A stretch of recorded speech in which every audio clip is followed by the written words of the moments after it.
بسم الله الرحمن الرحيم، والصلاة والسلام على رسول الله صلى الله عليه وسلم، النبي الأمين. بناتي واخواتي وحبايبي، ازيكم عاملين ايه؟ يا رب تكونوا بخير.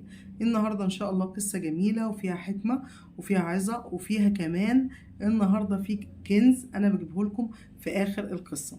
بس قبل ما نسمع القصة ما ننساش نعمل لايك وسبسكرايب ودعوة حلوة، ويلا نسمع القصة. النهارده قصتنا للإمام أحمد بن حنبل، كلنا طبعا عارفينه، هو واحد من الأئمة الأربعة وصاحب مذهب عظيم جدا جدا في الإسلام.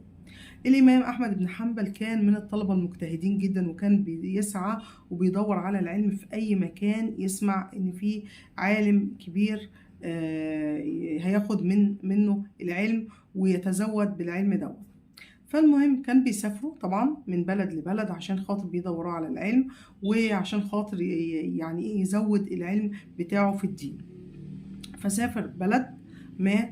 فالمهم البلد ديت بعد ما صلى العشاء قعد في المسجد، طبعا محدش يعرفه فيه، فقال خلاص انا هستريح وبات الليله ديت في المسجد لغايه لما يصحى الصبح ويدور على العالم دوت. والعالم اللي كان قصده دوت هو هيوفر له السكن والمكان اللي هيقعد فيه الفتره اللي موجود فيها في البلد.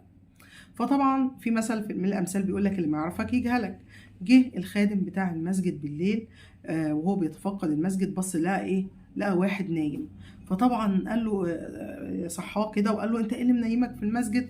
ده دار عباده، ديت مش للنوم. وراح سحبه من رجليه وخرجه من المسجد. يقول له استنى، يقول له عايز يفهمه، مفيش فايده. المهم خرج ايه من المسجد. قصاد المسجد ده كان فيه فرن، وكان فيه واحد فران بيخبز طول الليل.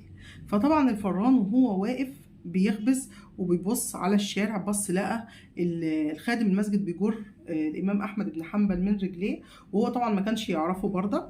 فطبعا صعب عليه المنظر، ان ازاي خادم المسجد بيخرج واحد مسلم من المسجد. طب الراجل ده شكله غريب، طب هيبات فين؟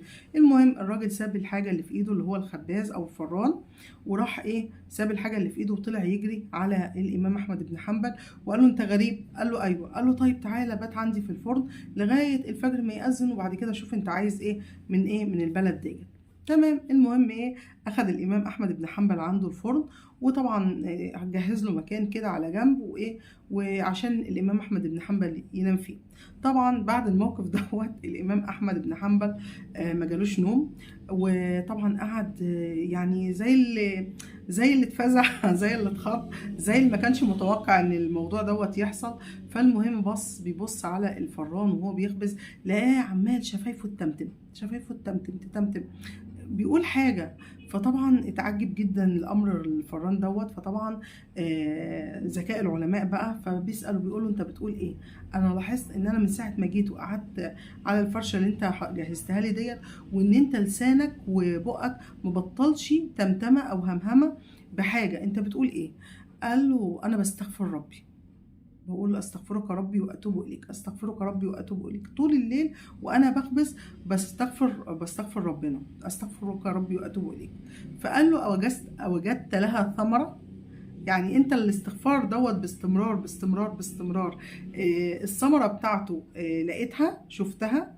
قال له والله لقد رايتها في كل شيء، في بركة في مالي، وبركة في ولادي، وبركة في صحتي، وبركة في رزقي، في كل حاجة.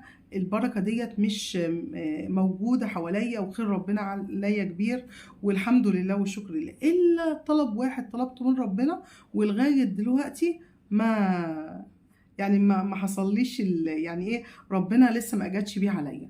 فقال له ايه الطلب دوت؟ قال له والله انا كان نفسي من كتر ما سمعت عن الامام احمد بن حنبل كان نفسي اشوفه، لغايه النهارده انا ما شفتهوش. فضحك الامام احمد بن حنبل وقال له والله لقد ساقه الله اليك من رجلي. قال له يعني ايه؟ قال له يعني انا الامام احمد بن حنبل بركه الاستغفار بتفتح الابواب المتقفله، الاستغفار بيزيد الرزق، الاستغفار بيزودك صحة وبيزودك خير. الاستغفار يعني طلب كبير جدا جدا من ربنا ان انت تقعد تستغفر ربنا. الرسول عليه الصلاة والسلام امر المسلمين بالاستغفار، والرسول عليه الصلاة والسلام كان بيستغفر، وكان بيقول مع الاستغفار دوت فيما معناه ان هو لازم يكون عبد شكور. لازم بالاستغفار دوت انت بتمحي ذنوبك، بالاستغفار دوت انت بتبني جبال حسنات بينك وبين ربنا، بالاستغفار دوت ربنا بيديلك كل الكنوز اللي انت طالبها من الدنيا. وطبعا في صورة جميلة جدا وفيها فضل الاستغفار هنقولها مع بعض.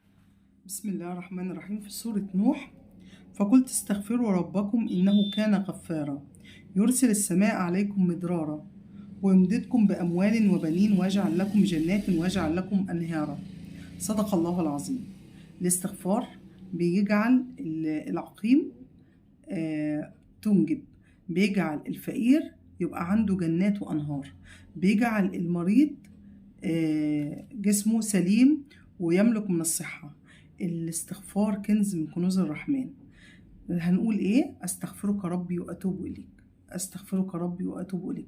نستمر عليها بقى، نقولها 70 مرة، نقولها 100 مرة، نقولها 200 مرة، كل واحد على حسب اجتهاده.